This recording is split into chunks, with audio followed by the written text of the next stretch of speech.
Arratsaldeon, muy buenas tardes a todos. Ongi etorri.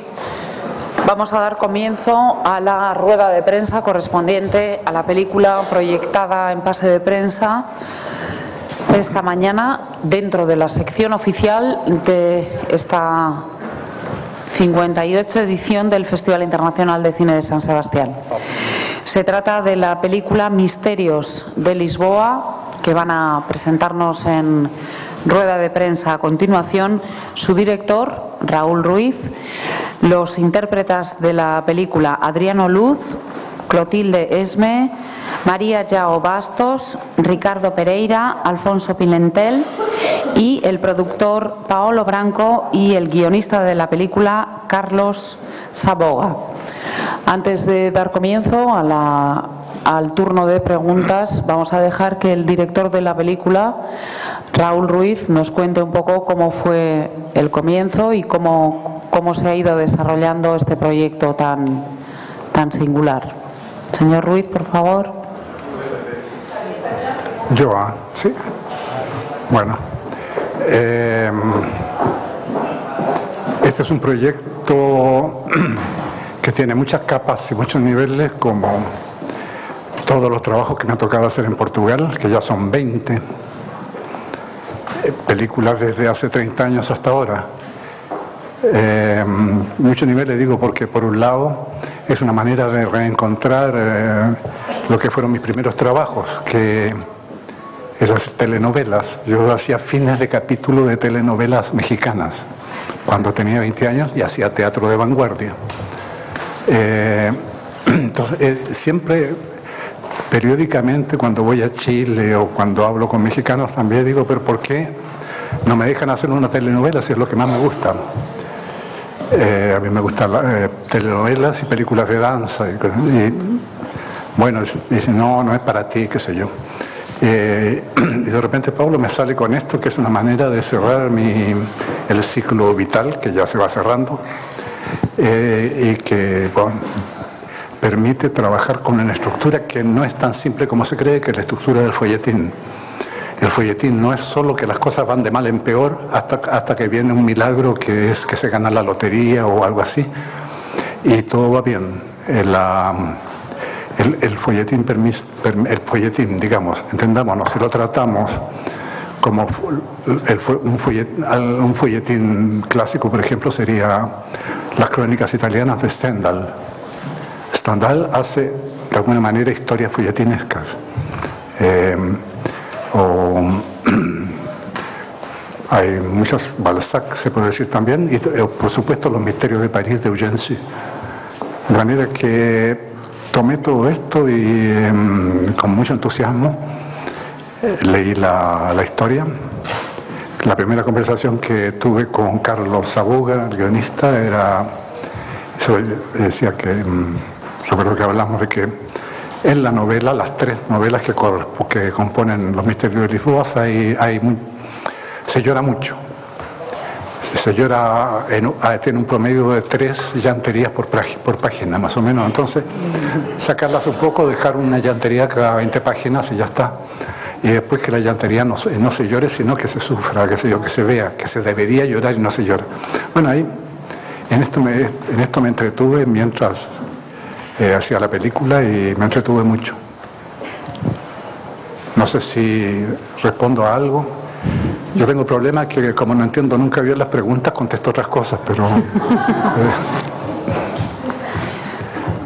Bien, damos paso, si quieren, al turno de preguntas. Sí, usted. Un segundo, espera que Señor Ruiz, represento una revista de Chile, Cinegrama, entonces estoy muy interesada en saber cómo está su salud y qué proyectos tiene. Usted siempre ha estado trabajando con Chile, de todas maneras ha vuelto muchas veces a pesar de estos 35 años fuera. Me gustaría saber qué proyectos tiene después de hacer estos misterios para hacer con Chile. ¿Quieres saberlo verdaderamente? Totalmente. 2 puntos. Hamlet en teatro. Después La noche de enfrente. Después una variación, porque espero hacer otra en Lisboa con Pablo, del niño que enloqueció de amor. Después quiero hacer una grande, pero no sé cómo, que en torno a la figura del gobernador que murió en el levantamiento de mapuches en 1600. ¿No? Es uno de los dos gobernadores que mataron cuando ya empezó a hablar, en España se empezó a hablar de que había que negociar. Debe haber una media docena más, pero por eso le pregunté si quería verdaderamente que le contestara, ¿no? Y la última, sí, ¿cuándo va a ir a Chile? Así, ¿cuándo? Los próximos meses. Cuando mi tiempo, Dios y el doctor me lo permitan. Es decir, en noviembre. Hay un libro también, ¿no? Bueno, si quiero estrenar en enero, va a tener que ser por ahí por noviembre. ¿Y cómo se llama? ¿Cómo se llama el libro? El libro que usted va a presentar. Libro, ¿Sí? Hay un Hamlet, es la historia de es la historia de un danés. No, la escribí yo, es porque el otro ya está muy visto, entonces yo hice otro.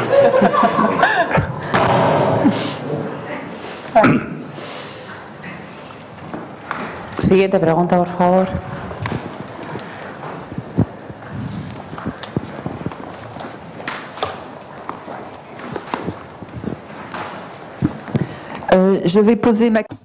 Voy a plantear mi pregunta en francés. Buenos días, Raúl Belanis Renaud. Trabajo para el festival, pero también soy crítico de cine. Acabo de ver su película y en primer lugar quisiera darles las gracias por el placer y la inteligencia que hay en toda esa película. Tengo una pregunta, aunque ya ha hablado un poco de esa estructura del folletín, pero en el momento del duelo, del final, ese duelo que no se produce al final, hay un momento que parece un after image, un falso suicidio, el falso suicidio del niño, y después vemos cómo ese niño reaparece. Y al final, y eso lo que me ha recordado es La vida es un sueño, de Calderón de la Barca. Ya sé que no es la novela que usted tenía originalmente en mente, que le ha inspirado, pero a mí sí que me ha hecho pensar en Calderón de la Barca. Es decir, que todo lo que hemos visto no han sido más que ilusiones. Las ilusiones de un espíritu fiebroso, quizá, o ilusiones del amor. Así que desearía que hablase un poquito de ese momento. Ese momento en la película, que al menos en la versión que hemos visto hoy, puesto que sé que hay una versión más larga, es un momento que permanece un poco oscuro, aunque usted ya lo ha esclarecido otros puntos. Y también hay otro elemento, y es el sacerdote que no tiene hermana. Entonces, ¿quién es doña Antonia? ¿Quién es doña Antonia? Y sí, ¿quién es doña Antonia? Si el sacerdote no tiene hermana, entonces, ¿por qué tiene, entre comillas, una hermana que se llama doña Antonia? Bueno, hay que ver la versión larga para tener la respuesta. Voy a responder en lo que respecta a la historia de quién es ese personaje del duelo que se suicida al final, ¿verdad? Es un buen ejemplo para saber qué hay que hacer en algunas ocasiones, es decir, las decisiones que se toman en el momento del rodaje. Bueno, yo decidí que ese duelo había que hacerlo desde el principio hasta el final, con todos sus preámbulos. ¿Hablan en castellano? O... Sí. ¿Sí? Y se me había ocurrido una idea, finalmente algo tonta, de que el personaje central, que se batía a duelo, que es tú, se batía a duelo y estaba desdoblado, se veía desde fuera. Entonces pedía a un figurante que fuera como él. Y me trajeron a un chico muy joven, tenía 14 años. Y a mí ya se me había olvidado que había pedido eso 2 meses antes. Y cuando digo, ¿y qué hago con este?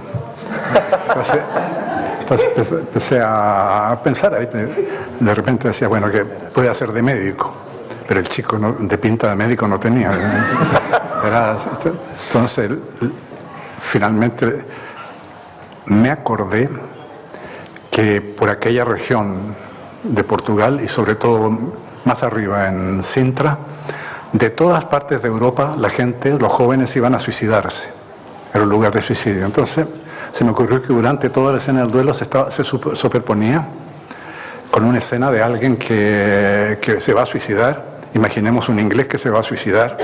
Los ingleses son maniáticos. Y se ha decidido que se va a suicidar ahí. Y está todo esto ocupado por un duelo ridículo. Entonces el inglés no se puede suicidar tan quieto, entonces tiene que esperar. Entonces se pasea. Por eso que se pasea. Y después llega y se suicida. Pero eso no es lo importante, porque eso es lo que yo entiendo. Para mí lo importante es crear una emoción que me gusta mucho, con la que me gusta mucho trabajar, que es los elementos a fondo del cuadro, ¿no? Es que no estoy inventando nada, se lo aprendí a Bruegel y a Hieronymus Bosch. Los elementos lejanos que de repente son más importantes que los que están cerca. En todo caso, que se envían el uno al otro. Así que fue eso. Yo sé que algunos, incluyendo al productor, vieron en eso, era el fantasma, porque yo hago muchas películas de fantasmas, pero esta no. Ese sería el fantasma del hermano tuyo, el hermano de Clotilde, de la duquesa de Cliton. Y la otra pregunta es... ¿Qué se pasa cuando... Dona Antonia. Doña Antonia. Es su hermana. Bueno, hay que ver la serie de televisión y ahí es donde se sabe que es la hija, doña Antonia es la hija de una mujer deliciosa que se llama Anacleta de los Remedios. Y si de aquí a unos meses va a descubrir que es vendedora de bacalaos y envenenadora. Y es una de sus hijas, la protege el padre de Inés, que se transforma en un personaje en que hay muchas mujeres, pero hay las amantes del padre de Inés, que son unas que tienen unos amores terribles, que también están en la serie, y están simplemente las protegidas, que son más asexual, digamos. En todo caso, que no es importante la relación sentimental. Yo sé que es un poco arbitrario decir hay que ver la serie, y si no está acá, ¿qué hace ella acá? Pero acá simplemente estoy jugando, como en muchos casos, con puntos suspensivos, que es una cosa que me ha gustado mucho, es el punto suspensivo, es decir, dejar hilos sueltos, ¿cierto? Tú dejas un hilo suelto y fatalmente es completado por los espectadores que les interesa, digamos, los espectadores imaginativos. Veo e imagino, ¿no? Así, si me pusiera pedante, que me suele pasar, citando a un poeta de la corte de don Federico II el Suavo, que un poema que explica muy la diferencia entre la imagen vista y la imagen imaginada. Ese viso son diviso dello viso per aviso che dove invisare, pero diviso viso dell'aviso caltro e lo viso dello divisare. Que no necesito traducción, supongo. Que se veo, divisar, visar es un viso, veo. Divisar, imagino. Veo, es decir, el rostro de mi mamá está lejana, pero ese rostro me lo puedo imaginar, sabiendo que lo que imagino no es lo que está ahí. Entonces eso, si pensamos bien, hay posibilidad de hacer un tipo de cine en que hay dos películas paralelas que uno ve, las que se ven y las que se divisan, es decir, las que se imaginan. Para ellos son indispensables los hilos sueltos. He dicho. Siguiente pregunta, por favor. A mí me gustaría... Hola, buenas. A mí me gustaría que... Hola. Sí, sí. Sí. Que hablara un poco sobre el elemento teatral, ese pequeño teatrillo que hay en la habitación, que le regalan a Joao, y un poco la idea del cuento contado, de la representación de los personajes que viven esa tragedia, ¿no? Un poco que hablara sobre ello. Es de nuevo el hilo suelto, porque si uno ve un teatro que va repitiendo las historias, va comentando como si fuera, es un comentario infantil, digamos. Pero si ustedes piensan, la última escena de la película es ambiguo, el niño probablemente muere.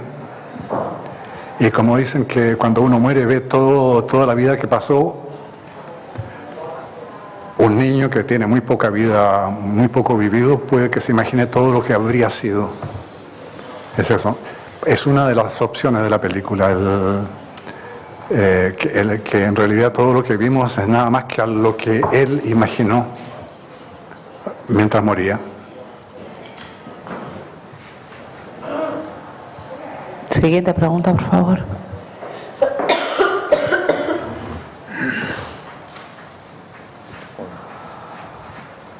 Pronto. Mejor irnos a ver la película otra vez. Un segundo, que le acercan el micrófono. Sí, me gustaría preguntarle a María Joao, a los demás actores, ¿cómo es trabajar con el señor Ruiz, con una persona tan carismática, tan increíble, con tanta imaginación? ¿Qué? ¿Y responde en portugués? Español. Bueno, voy a intentar contestar en español. ¿Castellano? Bueno, para mí fue muy bueno. Fue la primera película que he hecho con Raúl. Espero que sea la primera de muchas. Como dices, Raúl es muy carismático y es un director que yo no preciso decirlo, pero fantástico. Y como persona fue muy bueno conocerlo también.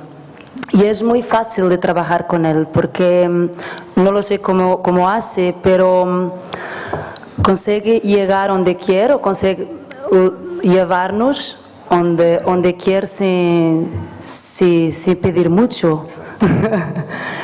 Es alguna cosa un poco mágica porque la verdad él consigue hacernos llegar donde quiere, pero con mucha libertad, con mucha inteligencia.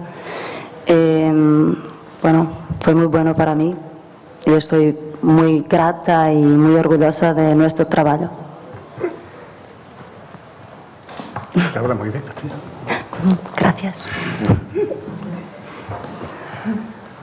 Pienso que para todos nosotros, y pienso que eso se puede ver, toda la energía que Raúl consiguió crear durante la rodaje.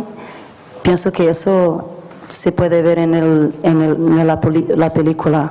Todos nosotros estábamos. ¿Voy a hablar solo yo? ¿O vas a decir algo, Ricardo? Por favor, me ayuda. Vai, Afonso. Eu não hablo espanhol, mas eu posso falar ou em português ou em inglês. First of all, en primer lugar, la cosa más importante para mí fue realmente un placer trabajar con Raúl, pero quiero decir que es un hombre sorprendente y increíble y grande, con mucha energía, con mucho que nos enseñaba mucho, es decir, porque tiene tanta cultura dentro de él y realmente ha sido un sueño poder participar en esta película con él y estamos encantados de estar aquí con él y esperamos, mejor dicho, que podamos realizar otra película y participar en una película con él. Siguiente pregunta, por favor. Una novedad del casting es que hay muchos directores. Adriano dirige teatro, nuestro amigo dirige, no, tú no, se me fue tu nombre. Afonso, sí.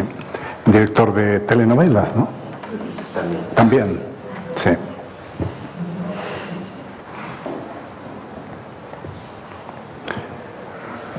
¿Alguna pregunta más?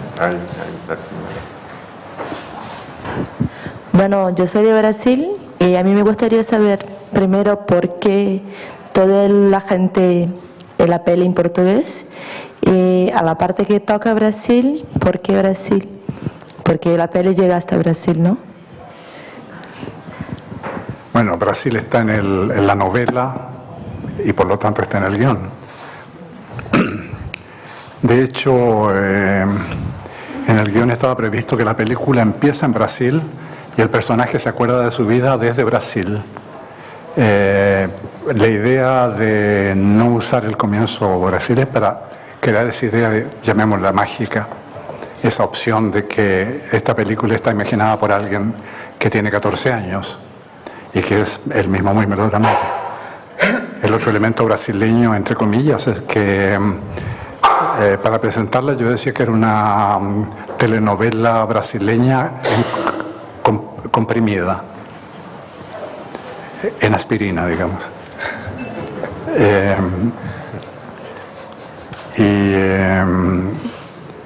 Lo que está en la novela es, en el fondo, es la imagen que se tiene en Portugal en el siglo XIX de Brasil que es como Estados Unidos, el lugar donde todos se hacen ricos, ¿no? Y que vienen de Brasil.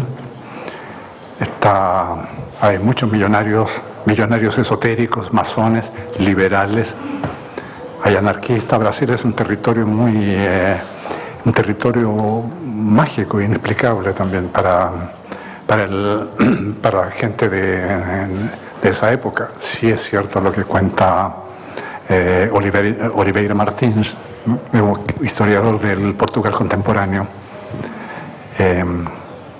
Hay una cosa por ahí, hay un baile donde dice aquí bailan lunduns africanos. Esos lunduns vienen de Brasil también. Pues una cosa, alguien que siempre tuve en mi cabeza para hacer algo con él, una película o teatro, no sé qué, que es el compositor de música y poeta que es brasileño y que es negro, que se llama... ¿Cómo se llama? Domingos. Domingos algo. Bueno, que un personaje trágico. Domingo Algos Barbosa.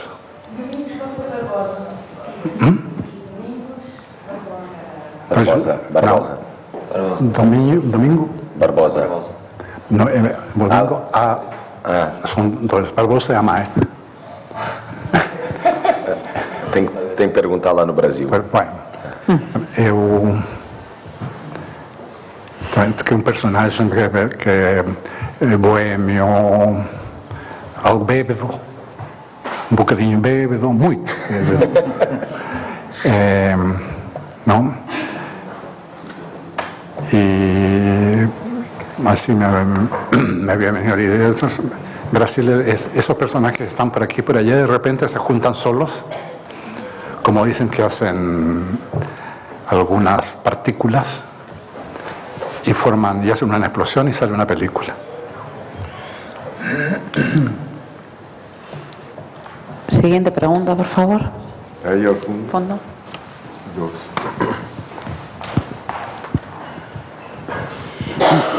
Buenas tardes. He querido entender que esto forma parte de una serie, quería que me lo aclarara. Y la segunda cuestión es a la hora de la distribución, porque 4 horas 10 minutos es un poco complicado a la hora de llevarlo a la pantalla.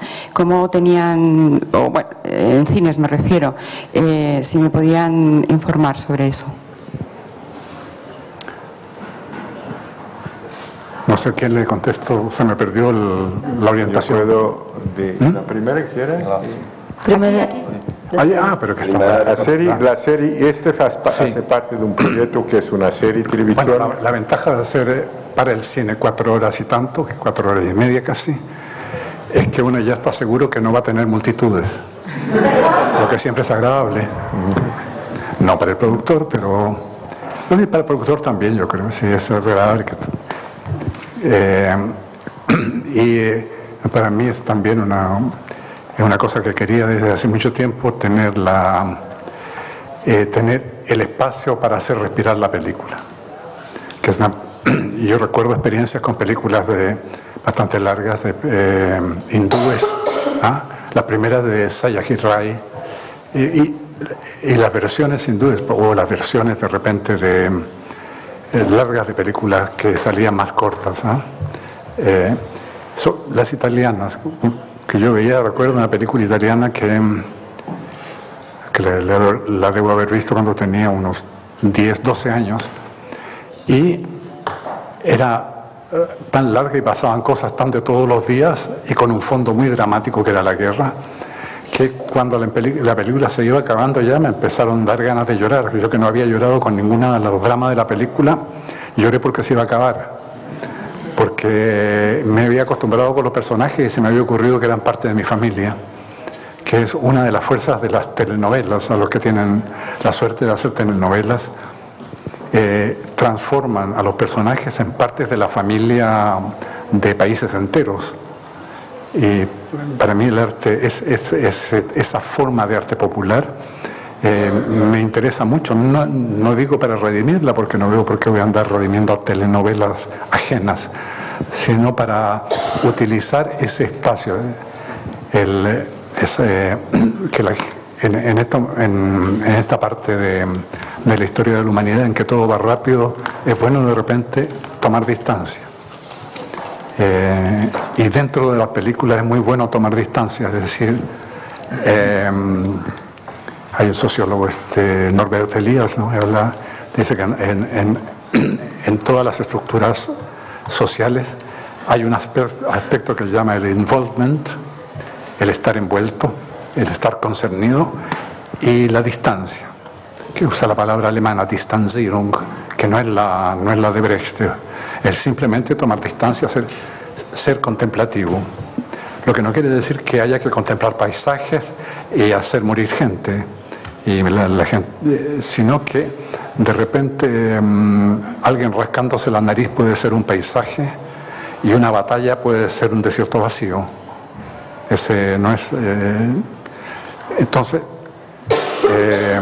ese es un aspecto. Y el otro es trabajar con una cantidad de actores del entusiasmo, que tengo que rendir homenaje a todos los actores de esta película que trabajaron con un verdadero entusiasmo. Es decir, verdadero digo que no se lo pasaban gritando que se iban a ganar el Oscar, sino que decían que agradable estar acá trabajando en esta especie de picnic, porque el secreto de esta comida casera que es el cine son restaurantes chicos cuando es bueno, ¿no?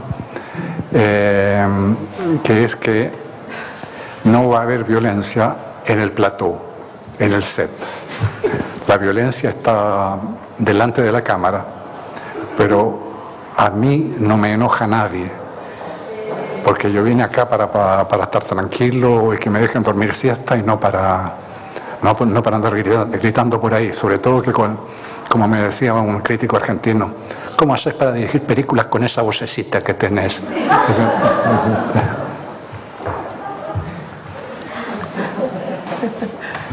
De nuevo contesté otra cosa que lo que me preguntaron. Siguiente pregunta, por favor. No, un poco para completar la de la compañera. Ella que preguntaba, yo también estaba interesado por saber cómo es la serie de la que parte la película, cuántos episodios tiene, la duración total, bueno, detalles un poco técnicos de ese tipo.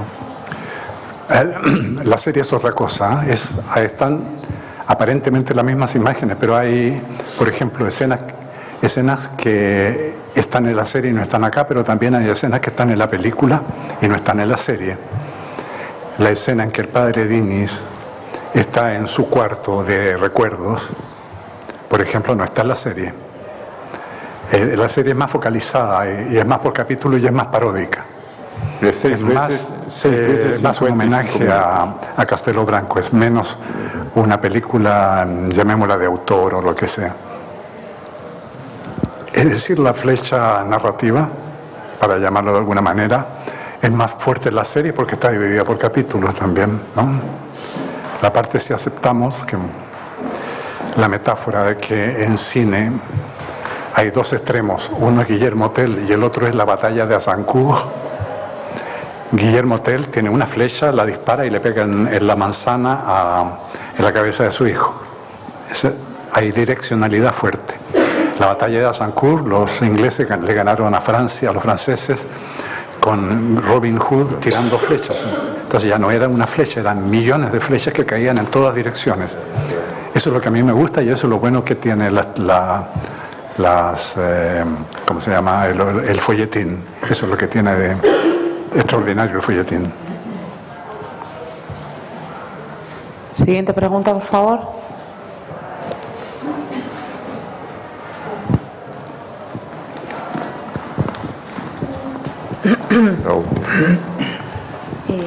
Señor Ruiz, ¿de alguna forma el haber estado bastante enfermo le cambió el sentido de la vida, las ganas de hacer más cosas o cambiar radicalmente de... No, la ventaja es que estuve muerto, lo que es mucho más interesante.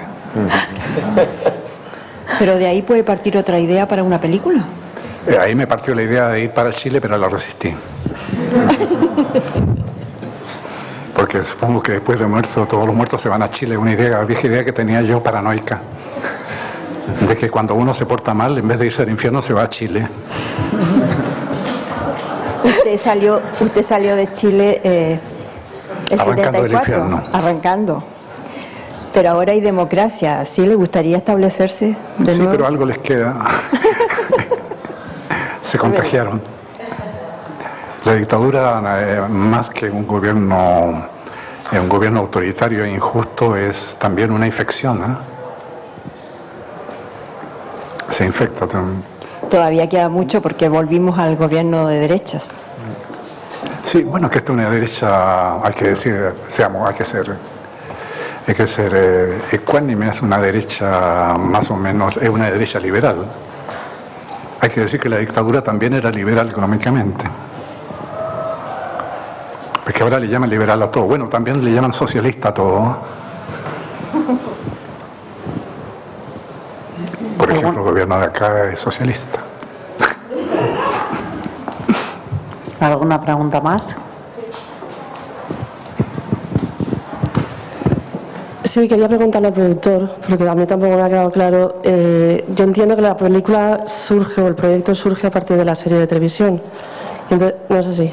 No, y si es así, ¿cómo se os ocurre hacer la película tan larga? La materia que había en el libro de Camilo es infinable, se podía hacer en lo tiempo que quería. Y Carlos ha escrito un guión que pienso muy completo y que de una cierta manera consigue tornar comprensible cosas que vemos en el libro que no lo son, porque el libro hay muchas cosas también que no se entiende.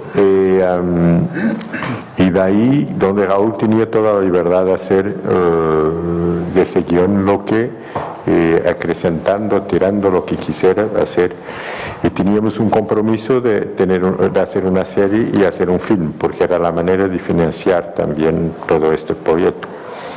Y de ahí nació, al principio debía ser una serie de 2 veces 100 minutos, y al final nos encontramos con 6 veces 55 minutos, donde de sorpresa en sorpresa. Y el film ha salido de la idea de Raúl cuando ha visto la película, de lo que quería que se fuese mostrada en pantalla, que había una diferencia grande con la serie. Y ahí todos son dos, mismo si hay cosas muy comunes, hay cosas también distintas.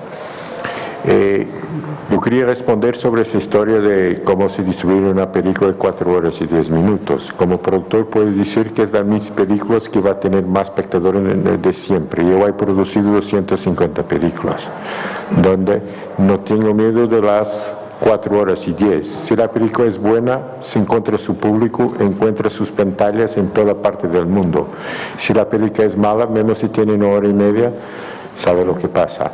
Donde a mí, como productor, lo que es espantoso es la reacción que está habiendo con esta película, porque estamos dando la vuelta al mundo, ya estamos empezando casi, y ya tenemos estreno garantizado con la película y con la serie prácticamente en el mundo entero. Por tanto, me gustaría que algunos filmes españoles hacen lo mismo que esta película vaya a hacer como espectadores.